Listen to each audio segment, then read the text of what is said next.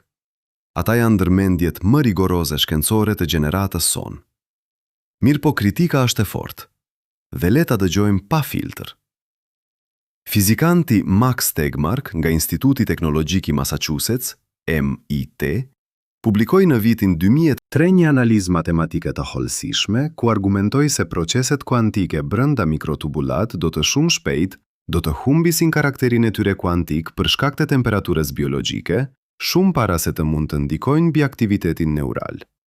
Sipas llogaritjeve të Tegmark, koha e dekoherentit do të ishte rreth 10 me fuci minus 33 sekonda, gati miliarda herë më e shkurtër se koha e nevojshme për të integruar me proceset nervore. Kjo ishte goditja e rëndë. Shumë fizikanë e morën si raskapitje të hipotezës Orch-OR, por Hameroff nuk kapitulloi. Ai kundërpërgjigjoi me të dhëna biologjike. Studimet e kryera midis vitit 1996 dhe 2008 treguan se mikrotubulat mund të jenë të mbrojtura termikisht nga izolues kuantik biologjik, rajonet e renditura të ujit rreth tyre, të quajtura ujë interfacial, kanë veti të veçanta termodinamike. Ato mund të ruajnë koherencën kuantike dukshëm më gjatë se llogaritjet klasike sugjeronin. Shkencëtarët Gregory Engel dhe Graham Fleming nga Universiteti i Berkeleyt zbuluan në vitin 2007 se fotosinteza, procesi biologjik me të cilin bimat kapin energjinë e dritës, shfrytëzon koherencën kuantike në temperaturë dome duke tejkalluar çdo parashikim klasik. Debati u rihap, dhe kjo zbulim e fotosintezës ishte si një tërmet në themelet e biologjisë molekulare. Nëse bimat mund të ruajnë koherencën kuantike brenda sistemeve biologjike të ngrohta dhe me zhurmë, atëherë argumenti i Tegmark për mikrotubulat nuk ishte as vendimtar sa dukej. Ku tjetër fizika kuantike mund të fshihej brenda jetës? Sa kushte biologjike të tjera mund të jenë në realitet makina kuantike duke funksionuar në sipërfaqen e biologjisë klasike? Le të zmavohemi edhe më shumë. Le të dalim nga neuroni i vetëm dhe të shohim strukturën e tërë trurit. Truri juaj nuk është thjesht një grumbull neuronesh, është një arkitekturë e çuditshme. Ka zone që procesojnë shikimin, tingullin, gjuhën, emocionin, lëvizjen, të gjitha duke punuar njëkohësisht, duke dërguar sinjale me shpejtësi marramendse. Por asnjë zone e vetme e trurit nuk prodhon vetdijen. Neurologët e kanë konfirmuar këtë me 10 eksperimente. Njerëz me dëmtime masive të lobit frontal janë ende të vetdijshëm. Njerëz me 2 hemisfera të ndarë kirurgjikisht, procedura e quajtur corpus callosotomy, ende janë të vetdijshëm, edhe pse tani kanë teknikisht 2 rrjedh të pavarura informacioni brenda të njëjtit trup. Ku është unë në të gjithë këta? Neuroshkencëtari Antonio Damasio nga Universiteti i Gjeorgjisë Jugore propozoi se vetdia lind nga integrimi i informacionit ndër zone të ndryshme të trurit. Nuk ka vendodhje të vetdijes. Ajo është modeli shpërndar, si simfonia e një orkestre ku nuk mund të thuash muzika gjendet në violin. Teoricieni matematicianit Giulio Tononi nga Universiteti Wisconsin-Madison e formalizoi këtë ide me teorinë e tij të informacionit të integruar, quajtur teoria phi. Sipas kësaj teorie, vetëdia është e barabartë me sasinë e informacionit të integruar brenda një sistemi. Sa më shumë integrim informacioni, aq më e madhe vetëdia. Kjo teori ka pasoja të çuditshme. Do të thotë se, në parim, çdo sistem kompleks i integruar, qoftë biologjik, qoftë artificial, qoftë edhe kozmik, mund të ketë shkallë vetëdieje. Por Hameroff dhe Penrose shkojnë edhe më larg. Ata nuk thonë vetëm se vetëdia integron informacion. Ata thonë se vetëdia është lidhur me gjeometrinë themelore të universit, me atë çfarë Penrose e quajti planimetria protomendore e hapësirë kohës. Kjo do të thotë se vetëdia nuk është diçka që truri prodhon, si generatori prodhon elektricitet. Vetëdia është diçka që truri kap, si antena kap valët e radios. Valet ekzistojnë edhe pa antenën. Antena thjesht i bën të dëgjueshme. Nëse kjo është e vërtet, atëherë çfarë ndodh me vetdijen kur antena, truri, ndalon? Nëse vetdia është informacioni strukturuar në nivelin kuantik të hapësirë-kohës, atëherë ligjet fizike tregojnë se ai informacion nuk mund të zhduket. Jo sepse ne i dëshirojmë, por sepse termodinamika, mekanika kuantike dhe teoria e informacionit kanë ligje shumë strikte rreth shkatërimit të informacionit. Dhe ky rrugtim na çon drejt një pyetje të re, edhe më tronditse. A ka ndodhur kjo gjë më parë? A ka pasur vetdije para trurit ton biologjik? Çfarë di fizika kuantike për informacionin? Ky është çelësi. Pa e kuptuar këtë, e gjithë diskutimi ynë do të mbetej në nivel fantazie. Ligjit të parë të termodinamikës, energjia nuk krijohet dhe nuk shkatërrohet, transformohet. Kjo e dini. Por ka edhe një ligj tjetër, më pak i njohur në publik, por po aq themelor. Ligji i ruajtjes së informacionit kuantik. Stephen Hawking e propozoi fillimisht se vrima e zezë e shkatëron informacionin. Se informacioni kuantik i diçkaje që bie brenda një vrimi të zezë, zhduket përgjithmonë. Ky sugjerim shkaktoi debatin më të zjarrt në fizikën teorike të gjysmës së dytë të shekullit të 20, i njohur si paradoksi i informacionit të vrimës së zezë. Leonard Susskind nga Universiteti i Stanford e kundërshtoi me forcë Hawkingun.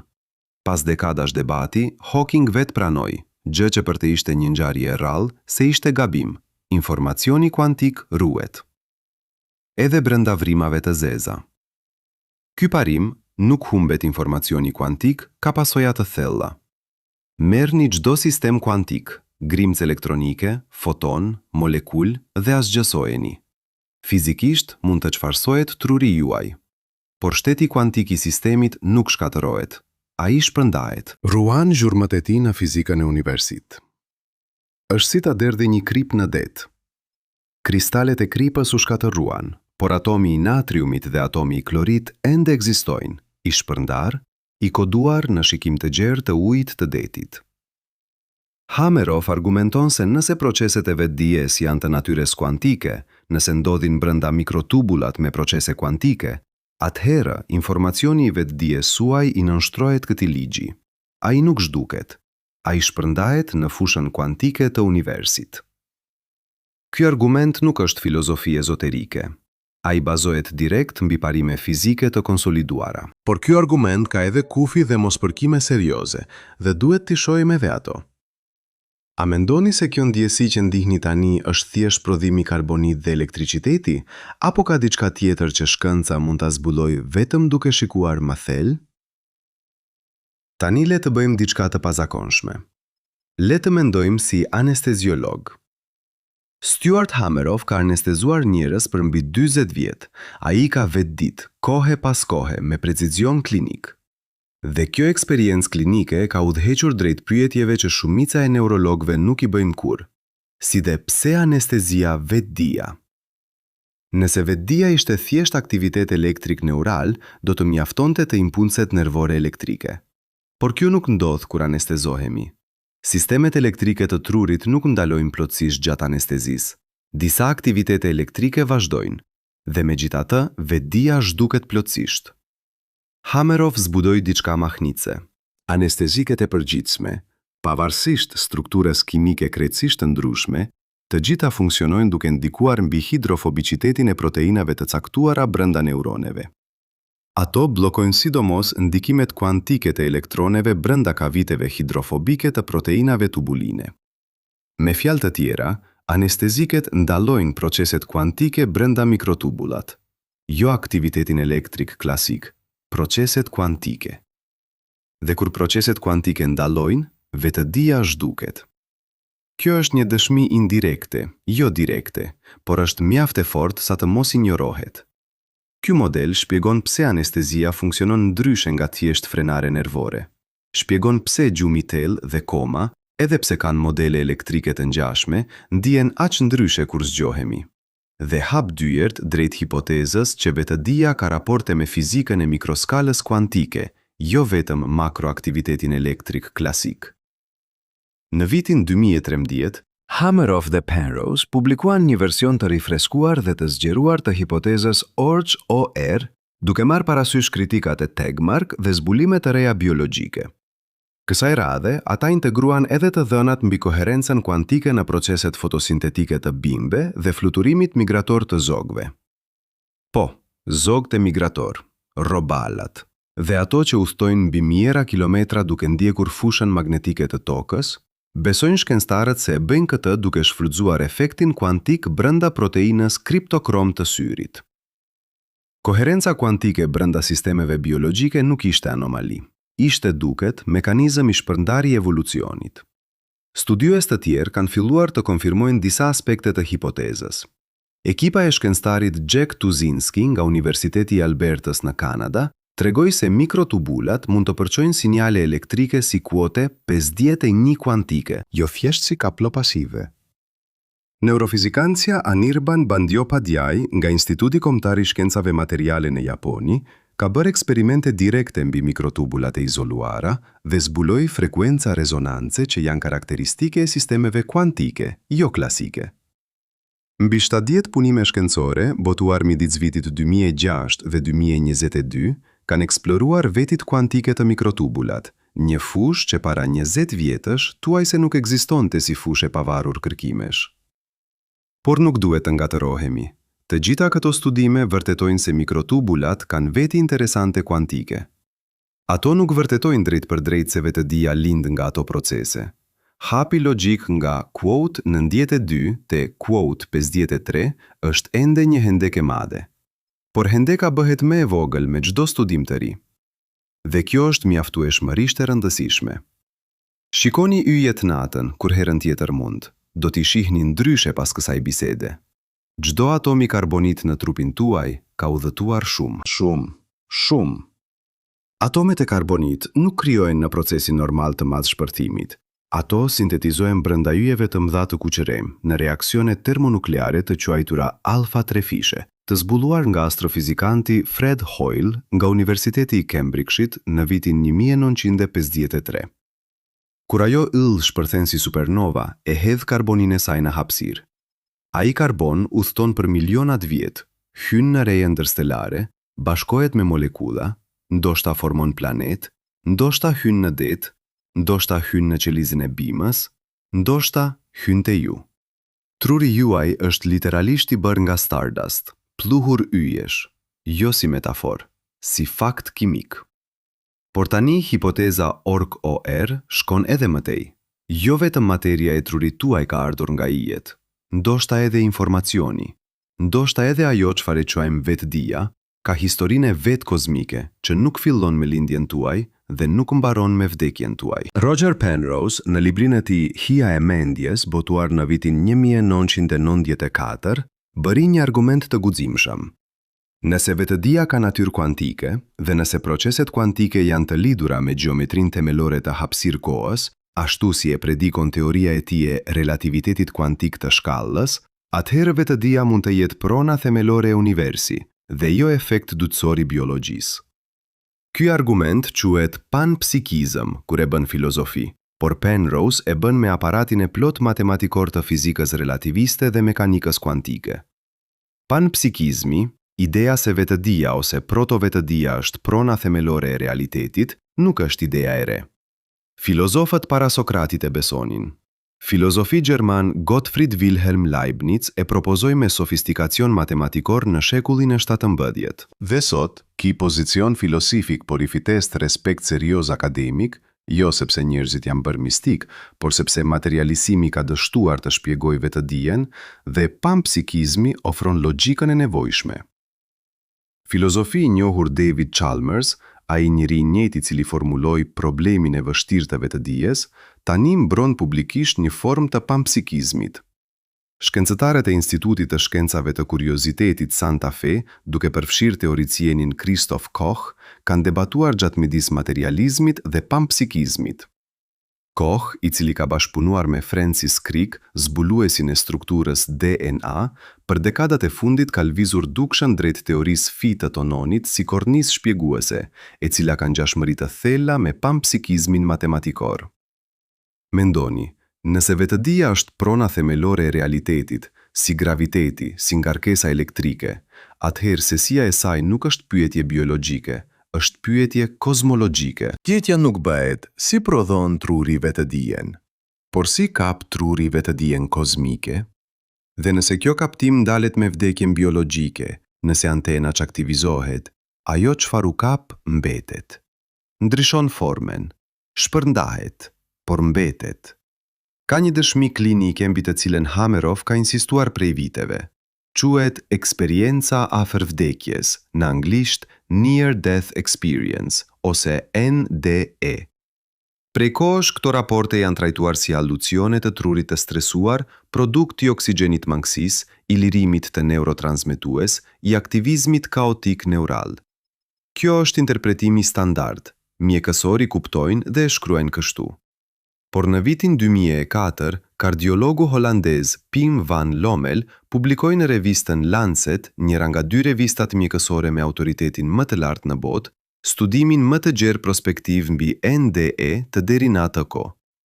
Ai ndoqi 344 pacient që kishin pësuar arrest kardiak dhe ishin ringjallur. Në ata, 42, rreth 12%, raportuan eksperienca të qarta dhe të detajuara gjatë periudhës kur klinikisht truri i tyre nuk kishte aktivitet elektrik të matshëm. Truri ishte fikur. Elektroencefalogrami tregonte vijë të drejtë dhe megjithatë ata kishin ndjenja. Van Lommel nuk argumentoi se kjo provoi mbijetesën e vetdijes. Ai ishte shumë kujdesshëm.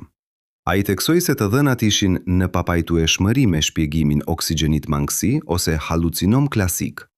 Ai sugjeroi se tërhiqet pyetja serioze nëse vetdia dhe truri janë plotësisht të barazglershëm. Hameroff e mori këtë si konfirmim të rëndësishëm. Nëse vetdia ishte thjesht aktivitet elektrik klasik neural, eksperienca NDE me tru të fikur ishte e pamundur. Fakti që ndodin me konsistencë të çuditshme te njerëz nga kultura, besime dhe mosha krejtësisht të ndryshme, është enigmë reale shkencore. Detajet e raporteve NDE janë ato që i bëjnë ende më të çuditshme. Njerëzit raportojnë detaje kirurgjikale të sakta të salës kur ishin jashtë trupit, gjëra që nuk mund t'i kishin parë me sy fizike. Raportojnë takime me të vdekur të cilët gjatë gjallërisë nuk e dinin se kishin vdekur. Raportojnë ndjenja pamore të ngjyrave dhe dritave me intensitet që nuk ka analog në perceptimin e zakonshëm. Raportojnë një kuote 7 vjet, jo si film, por si hapësire tridimensionale ku të gjitha momentet e jetës i shohin njëkohësisht. A janë këto halucione? Ndoshta. Por nëse po, janë halucione jashtëzakonisht specifike dhe konsistente, pa analog neurologjik të njohur. Neuroshkenstari Sam Parnia nga Shkolla e Mjekësisë e Universitetit të New Yorkut ka kryer eksperimentet AWARE, kuote 71, ku ka vendosur shenja vizuale speciale në dhomat e urgjencës që mund të shihen vetëm nga lart për të testuar _quote_72_ të raportuar. Rezultatet filestare publikuar në vitin 2010 dhe 2017 kanë qenë të papërcaktuara, por jo mohues. Eksperimentet vazhdojnë. Ekziston diçka në fizikën kuantike që ka po aq filozofi sa shkencë, por nuk mund ta kapërcejmë pa e kuptuar. U, Q, U, O, T, E, 73. Ky problem ka torturuar fizikanet kuantik që nga koha kur Werner Heisenberg formuloi parimin e tij të pasigurisë në vitin 1927. Në mekanikën kuantike, grimca ekziston në superpozicion, në shumë gjendje njëkohësisht, derisa U, Q, U, O, T, E, 74, U, Q, U, O, T, E, 75. Në momentin e matjes, superpozicioni në një gjendje të vetme, por çfarë e shkakton kolapsin? Kjo është kuote 76. Interpretimi i Kopenhagenit i formuluar nga Niels Bohr thot thjesht kuote 77. Por çfarë do të thot U, Q, U, O, T, E, 78? A duhet të jetë matësi i vetëdijshëm? Bohr nuk ishte i qartë dhe kjo paqartësi ka nxitur debate që zgjasin gati 100 vjet. Fizikani John von Neumann, në librin e tij matematikisht rigoroz, botuar në vitin 1932, argumentoi se logika e mekanikës kuantike çon drejt përfundimit se vetëm ndërhyrja e një kuote të 10 mund ta kolapsojë funksionin e Walls. Shumica e fizikanëve refuzojnë këtë interpretim si kuote të 10 ose kuote të 2, por disa nga mendjet më të mpreta të fizikës nuk e kanë refuzuar kurrë. Fizikani Eugene Wigner, fituesi çmimit Nobel, e pranoi formalisht hipotezën von Neumannit. John Wheeler, studenti Niels Bohr dhe mentori i Richard Feynman, propozoi idenë _quote të 13 ku vëzhguese participojnë aktivisht në ndërtimin e realitetit fizik. Pse kjo ka rëndësi për vetëdijen pas vdekjes? Sepse nëse vetëdia luan rol aktiv, jo vetëm pasiv në proceset kuantike të realitetit, atëherë ajo nuk është thjesht ngjarjeve fizike, ajo është aktor fizik. Dhe aktorët fizik ruhen nga ligjet fizike. Ata transformohen, nuk zhduken. Ku jemi? Le ti mblidhem gjërat. Kemi një problem filozofik real. Materializmi nuk shpjegon vetëdijen. Kemi një hipotezë fizike serioze. Orq-OR nga Penrose dhe Hameroff, që propozohet se vetëdia ka natyrë kuantike brenda mikrotubulat. Kemi dëshmi biologjike. Koherenca kuantike brenda sistemeve biologjike ekziston dhe është funksionale, siç tregojnë fotosinteza dhe lundrimi magnetik i zogëve. Kemi dëshmi klinike indirekte. Eksperiencat afër vdekjes me tru klinikisht jo funksional të dokumentuara nga kardiolog serioz. Kemi ligjet fizike të ruajtjes së informacionit kuantik që tregojnë se informacioni nuk zhduket. Dhe kemi debatin aktiv të vazhdueshëm midis mendave më të shkëlqyera të fizikës dhe neuroshkencës. A janë të mjaftueshme këto dëshmi? Jo. Hiçkas nuk është vërtetuar në kuptimin e plot shkencor. Hipoteza Orq-OR është ende shumë e diskutueshme. Kritika e Tegmark nuk është e refuzuar plotësisht. Lidhja midis proceseve kuantike mikrotubulave dhe vetëdijes si eksperiencë subjektive është ende hendek logjike. Dhe ekziston mundësia reale që e gjitha kjo të jetë gabime tëra. Por ky nuk është argument kundër kuriozitetit. Ky është argument pro përullësisë. Shkenca nuk di, dhe kur shkenca nuk di diçka, ka dy mënyra të reagosh. Ose ta mbëllësh çështjen duke thënë nuk ka asgjë pas vdekjes, gjë që as nuk mund ta provosh, ose ta lësh të hapur duke thënë çfarë tregon fizika. Hameroff dhe Penrose kanë zgjedhur rrugën e dytë, dhe kjo rrugë çon në vende shumë interesante. Jeni gati për hapat e ardhshëm, sepse tani duhet të futemi edhe më thellë brenda vetë strukturës së hapësirë kohës dhe të shohim çfarë gjen fizika atje ku nuk arrin syri njerëzor. Në vitin 2018, ekipa e neuroshkencëtarit Christoph Koch pranoi publikisht diçka që shumica e kolegëve të tij hezitojnë ta thonë me zë të lartë. 30 vjet kërkime mbi korrilatet neurale të vetdijes nuk kanë prodhuar asnjë teori të unifikuar shpjeguese. Kanë prodhuar të dhëna, shumë të dhëna. Harta detaje të trurit me rezonancë magnetike funksionale. Kataloge të sakta të frekuencave neurale gjatë gjendjeve të ndryshme. Modele kompjuterike të rrjeteve neuronale me miliarda parametra. Por asnjë shpjegim për atë klik themelor. Pse aktiviteti elektrik bëhet ndjenjë? Asnjë. Dhe kjo pranim publik nga njëri nga neuroshkencëtarët me reputacionin më të lartë në botë është njëra nga ngjarjet shkencore më të rëndësishme të viteve të fundit, kaq pak e raportuar nga mediat. Sepse nuk është lajm i mirë për narrativen dominante, sepse pranon dështim. Dhe shkenca, si çdo institucion njerëzor, nuk dëshiron të raportojë dështimet e veta me të njëjtën energji me të cilën raporton sukseset. Sot do t'i hedhim një vështrim të sinqert atyre dështimeve, sepse disa prej tyre janë aq domethënëse sa ndryshojnë krejt panoramen. Filloj me eksperimentet që nuk kanë funksionuar ashtu si pritej, me të dhënat që nuk u raportuan në titujt e gazetave. Projekti i madh UQUOTE 88 i nisur nga Instituti Kombëtar i Shëndetit të Shteteve të Bashkuara të Amerikës në vitin 2010, kishte si qëllim të hartojë të gjitha lidhjet neurale të trurit njerëzor me precisión të paprecedent. Investimi mbi $500 milion. Rezultati pas 10 vitesh punë, hartë jashtëzakonisht e detajuar e strukturës neuronale. Por jo, Absolutisht jo, shpjegim të vetëdijes. Projekti tregoi se truri është edhe më kompleks nga sa kishim menduar, me rreth 150 trilion sinapse vetëm në korteksin cerebral. Por kompleksiteti i shtuar nuk i u afrua as pak shpjegimit të kuote 89. Ata mësuan shumë, por pyetja kryesore mbeti e paprekur. Pastaj erdhi projekti kuote 90. I nisur nga neuroscientisti Henry Markram nga Instituti Federal i Teknologjisë, ETH, të Zirichut, me mbështetjen financiare të Komisionit Evropian, me buxhet mbi 1 miliard euro gjatë 10 vjetëve. Synonte të simulonte trurin e minjve në kompjuter, neuron pas neuroni, sinaps pas sinapseje, dhe pastaj, hap pas hapi, të shkallëzonte simulimin drejt trurit njerëzor. Premtimi ishte i madh. Nëse mund të simulojmë trurin me saktësi biologjike të plot, do të kuptojmë vetëdijen. Rezultati? Simulimi i korteksit të minjve, po. Zbulime të vlefshme mbi organizimin neural, po.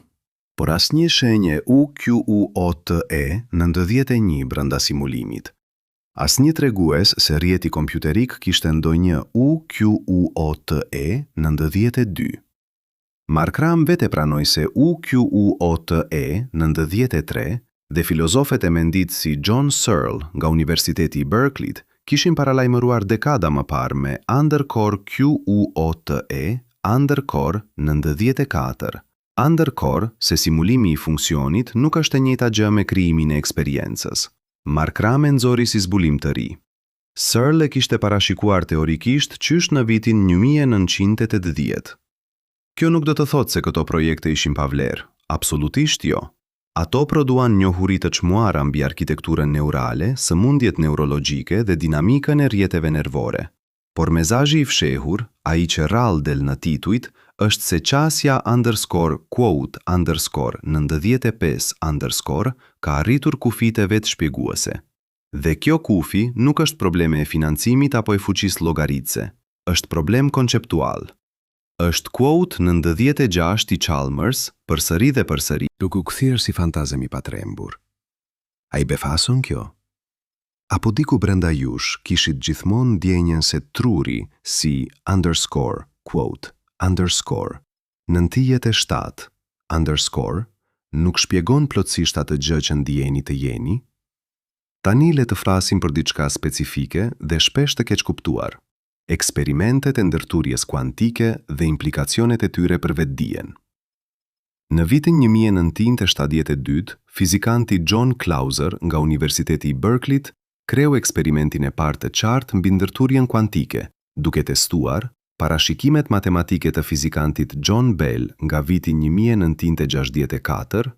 Rezultati ishte konfirmimi plot i mekanikës kuantike kundrejt _quote _ 99 të Einsteinit. Grimcat e ndërthuruara influenconin njëra tjetrën çastimshem, pavarësisht distancës. Einstein e quajti këtë quote 20 dhe e refuzoi si absurd. Eksperimenti i Clauser tregoi se Einsteini gabonte. Pastaj, në vitin 1982, Alain Aspect nga Universiteti i Paris Sud kreu eksperimentet e tij elegante dhe më të sakta, duke mbyllur disa UQUOTE 21 që ende ekzistonin pas eksperimentit të Clauser. Konfirmimi u bë edhe më i fortë, dhe në vitin 2022, Aspect, Clauser dhe Anton Zeilinger nga Universiteti i Vjenës fituan çmimin Nobel të fizikës pikërisht për këto punime. Nobel Komiteti e formuloi vendimin kështu: ata, quote 22, duke vërtetuar jo vetëm se ndërturja ekziston, por se ajo është themelore dhe e shfrytëzueshme. Ndërturja kuantike, fakti që dy grimca mund të formojnë sistem të unifikuar ku matja e njërës cakton çastimshem gjendjen e tjetrës pavarësisht distancës, ka implikacione filozofike kolosale. Ajo tregon se universi nuk është koleksion i grimcave të izoluara që influencojnë njëra tjetrën vetëm nëpërmjet forcave lokale. Universi ka lidhje jo lokale, themelore. Gjërat e ndarë fizikisht mund të jenë, në kuptimin e caktuar, aspekte të njëjtit realitet të unifikuar. Fizikanti David Bohm nga Universiteti College London e quajti këtë: idea se universi i dukshëm shpaloset nga një rend i thellë, i padukshëm, ku gjithçka është e lidhur.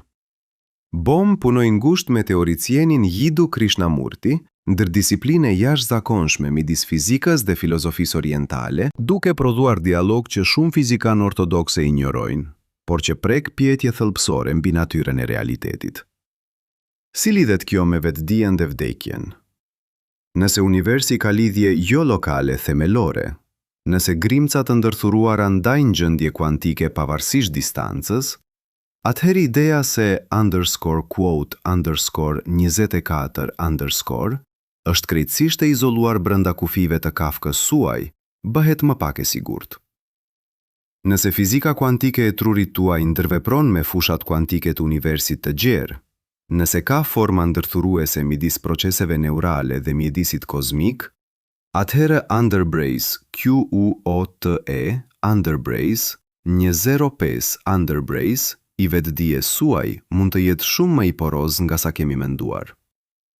Dhe kur fizik UOTE e 26 fizik shuhet, ajo lidhje me fushën e gjerë kuantike nuk shuhet bashkë me të, sepse vetë ndërthurja kuantike nuk ka kufi fizik të njohur. Dua t'ju tregoj tani rreth debatit që ndodh pas dyerve të mbëllura konferencave shkencore, ai që rrallë del publikisht. Sot, nëse pyesni neuroshkencëtarin tipik se çfarë është vetëdia, ai do t'ju jap përgjigje konfidente. Prodhimi i trurit, aktivitet neural, emergjencë kompleksiteti. Por nëse qëndroni pas fjalimit publik dhe e pyesni privatisht, nëse e pyesni me konjak dhe pa kamera, historia ndryshon. Shumë prej tyre pranojnë pasiguri themelore. Pranojnë se UQUOTE27 është real dhe i pasgjidur. Pranojnë se ndoshta paradigma dominante ka kufi të pakapërcyeshëm. Por publikisht, sistemet akademike, financimet në institutet qeveritare, reputacioni brenda hierarkisë shkencore, të gjitha shtyjnë drejt konformizmit epistemologjik. Nuk është konspiracion, është dinamik institucionale. Filozofi Thomas Kuhn, në librin e tij Epokbërës, Quote 28 të vitit 1962, e shpjegoi këtë fenomen me precizion. Shkenca nuk avancon gradualisht e qetë, ajo avancon me underkrizi. Underkrizi, Quote, underkrizi 29. Underkrizi traumatike, ku modeli i vjetër reziston me çdo mjet institucional të disponueshëm dhe modeli rifiton jo duke bindur kundërshtarët e vjetër, por duke pritur që ata të dalën në pension. Max Planck, babai i mekanikës kuantike, fituesi i çmimit Nobel për fizik në vitin 1919, e tha me trishtimin e tij karakteristik. Kjo është cinike? Ndoshta, por edhe shumë e saktë. Ky kontekst është i rëndësishëm kur e vlerësojmë hipotezën ORC-OR. Ajo nuk refuzohet sepse është provuar e gabuar. Ajo refuzohet kryesisht sepse sfidojnë supozimin themelor të neuroshkencës moderne, se vetëdia është thjesht aktivitet neural klasik. Nëse ORC-OR ka të drejtë, nëse vetëdia ka natyrë kuantike, atëherë dekadat e investimeve në qasjen klasike, migjelat e karrierave shkencore të ndërtuara mbi supozime materialiste, të gjitha rishikohen. Kjo është rezistencë institucionale, jo argument shkencor. Dhe fizikanët dhe neurologët që e kuptojnë këtë ndryshim janë shumë më të shumt nga sa numri i atyre që flasin hapur. Megjithatë, ka dëshmi pozitive dhe premtuese. Le t'i shohim. Në vitin 2018, ekipa e shkencëtarit Travis Craddock dhe Jack Tuzinski nga Universiteti i Albertës publikoi në revistën Scientific Reports rezultate mahnitëse. Duke përdorur simulimin kompjuterik të avancuar, ata treguan se anestezikët e përgjithshëm, nga halotanit e kloroformi, influencojnë proteinat tubulin pikrisht në zonat hidrofobike ku Hameroff kishte parashikuar se ndodhin proceset kuantike relevante për vetdijen. Kjo nuk ishte teorike, ishte simulim i bazuar mbi strukturë kristalografike të matur eksperimentalisht. Molekulat anestezike hynin saktësisht aty ku hipoteza ORC-OR parashikonte, dhe i blokonte efektet kuantike pikrisht atje ku teoria thoshte se ndodhte vetdia. Kjo konfirmim i kushtzuar nxori reagim interesant. Kritikët thanë se simulimi nuk është eksperimenti drejt për drejt. Korrekt, por simulimet kompjuterike të bazuara mbi të dhëna kristalografike reale janë mjete standarde dhe të pranuara të kimisë kompjuterike. Saktësia e tyre është e testuar gjerësisht, Dhe fakti se anestezikët ndikojnë saktësisht aty ku orko parashikonte, jo diku tjetër, jo gjithandej, por pikërisht atje, është konfirmim tepër specifik për të qenë rastësor. Pastaj në vitin 2019, shkencëtari Partha Ghose nga Instituti Bose Kombëtar në Kolkata, India, publikoi analizë teorike duke treguar se mikrotubulat mund të mbrojnë koherencën kuantike duke shfrytëzuar efektin e quajtur efekti kuantik Zeno. Ky efekt, i emërtuar pas paradoksit të Zenonit të lashtë grek, tregon se sistem kuantik mund t'i rezistoj dekoherentit nëse matet mjaftueshëm shpesh. Dhe mikrotubulat, duke u shirë çastim shem njëra tjetrën me sinjale, mund të funksionojnë si sisteme vetmatse që bllokojnë dekoherentin.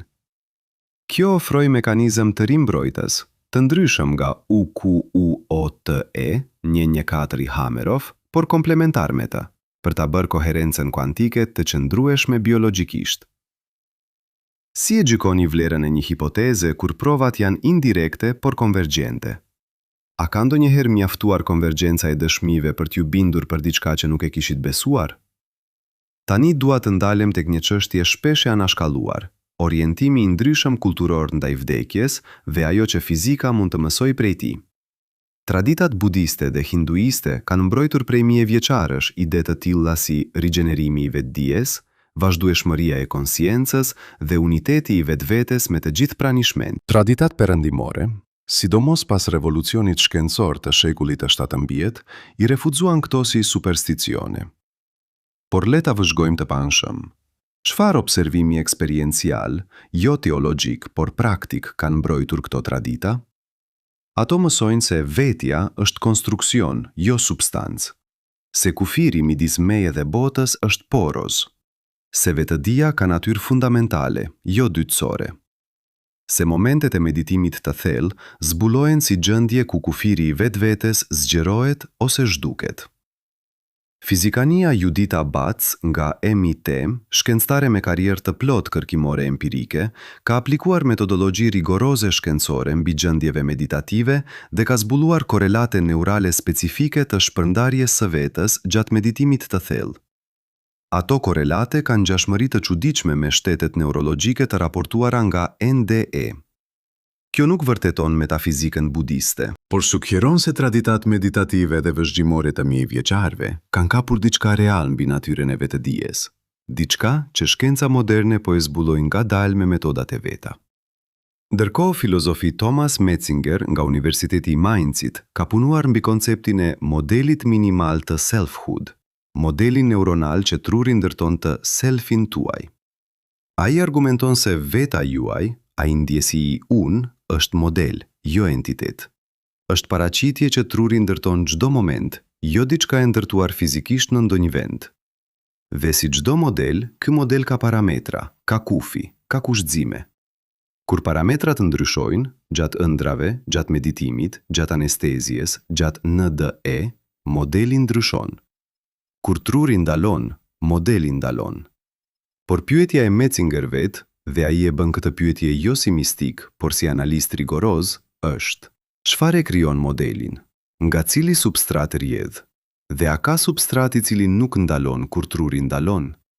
Kjo pyetje mbetet e hapur. Dhe Metzinger, me gjithë materializmin e tij metodologjik, e pranon se nuk dim, është përgjigja e ndeshme.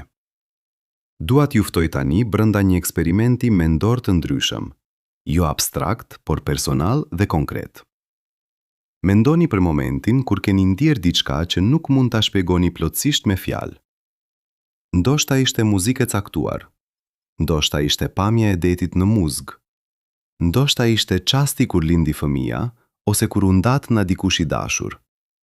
Ato çaste ku koha dukej sikur ngadalsohej ose ndalesej. Ato çaste ku kufiri juaj me botën dukej sikur u hollua, kur ndjeni diçka shumë më të madhe se sa ju si individ. Neurologjia u atribuon këtë ndryshimeve të neurotransmetuesit, niveleve të kortisolit, modulimit të korteks temporal. E gjitha korekte ndoshta. Por shpjegimi neural nuk e fshin ndjenjen, nuk e bën më pak real. E kundërta e Descartit, reduktimi i mendit tek materia, nuk zhduk atë çfarë duket si brendësia e qenies. Ato çaste, Çastet kur veta ju e bëhet e holl, kur e ndjeni lidhjen me diçka më të madhe, janë ato çaste mbi të cilat traditat mistike të gjitha kulturave kanë folur nëpërmjet mijë vjeçarëve.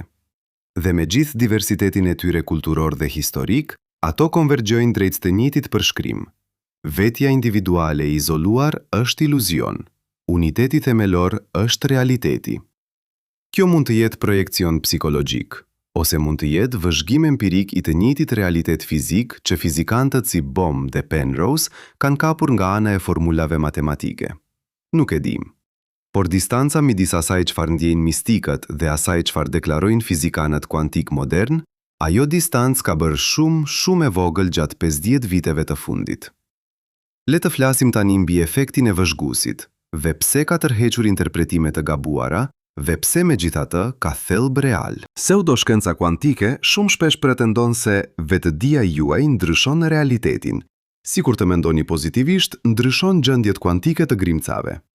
Kjo është keq interpretimi i plot.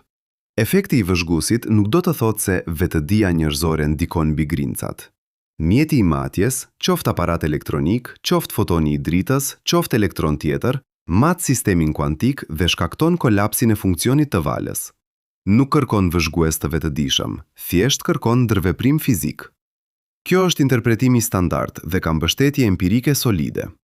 Por, dhe ky por është i rëndësishëm, ka fizikan serioz, siç diskutuam me von Neumann dhe Wigner, që argumentojnë se logjika formale e mekanikës kuantike e lë të hapur pyetjen nëse vëzhguesi duhet të jetë i vetëdijshëm. Dhe ka eksperimenti kuajtur, eksperimenti me zgjedhje të vonuar i John Wheeler, të realizuar nga ekipa e Francesco De Martini dhe Giovanni Di Giuseppe nga La Sapienza Universiteti i Romës në vitin 1998, i cili sugjeron se fotoni vendos retrospektivisht nëse ka sjellë si val apo si grimc, sikur e kaluara të ndryshoj, në bazë të vendimit që merret në të tashmen.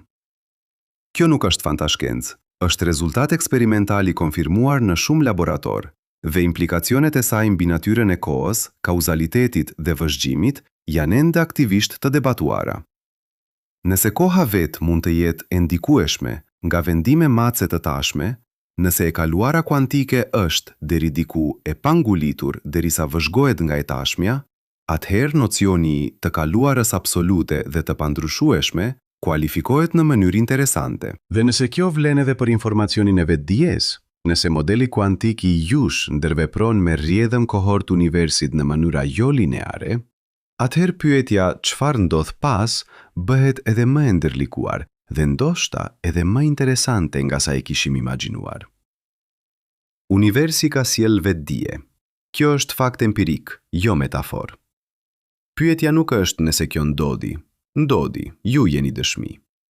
Pyetja është nëse ndodhi vetëm një herë, vetëm këtu, vetëm biologjikisht dhe ka marrë fund kur ky trup ndalon, apo ndodhi si proces i vazhdueshëm, si aspekt fundamental i universit, i cili shprehet nëpërmjet biologjisë, por nuk kufizohet vetëm prej saj.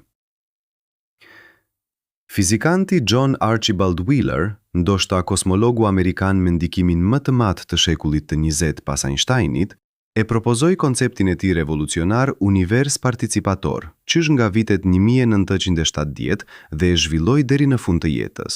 Ky koncept thotë: vëzhguesit e vetëdijshëm nuk janë vetëm spektator pasiv të universit. Ata janë konstituent aktiv të realitetit të tij. Wheeler e ilustroi me eksperimentet me fotonin dhe kozmologjinë e tij participatore. Universi nuk ka ekzistuar plotësisht para vëzhguesit. Vëzhguesit e bëjnë atë real duke e vëzhguar. Kjo tingëllon si idealizëm solipsist, por Wheeler e bazonte mbi mekanikën kuantike, jo mbi dëshirë, dhe e zhvilloi me rigor matematike. Nëse Wheeler ka të drejtë, dhe ky nuk është pozicion marginal, është marrë seriozisht nga ndër të tjerëve David Deutsch, teoriciani i kompjuterëve kuantik nga Universiteti i Oxfordit, atëherë vetëdia nuk është epifenomenon i biologjisë. Ajo është konstitutive e realitetit fizik. Dhe konstituentët e realitetit fizik nuk zhduken kur sistemi biologjik i tyre degradohet. Ata transformohen, rishpërndarohen, ricintegrojnë brenda fushës kuantike të universit participator. Kjo nuk është përgjigje. Kjo është kornizë ndryshme pyetjeje. Dhe disa herë, ndryshimi i kornizës ndryshon gjithçka. Çfarë mendoni? A kemi të drejtë të jemi kritik ndaj institucioneve shkencore, jo ndaj shkencës si metodë, por ndaj mënyrës si institucionet shkencore filtrojnë idetë? Statistika kumulative. Pjesa e parë. Rreth 22.000 karaktere. Pjesa e dytë. Rreth 23.000 karaktere. Pjesa e tretë. Rreth 23.000 karaktere. Total deri tani, rreth 68.000 karaktere. Mbeten, rreth 32.000 karaktere. Tema e ardhshme. Pjesa e katërt e fundit. Implikacionet personale, riorientimi ekzistencial, finali filozofik dhe pyetja e hapur kozmike.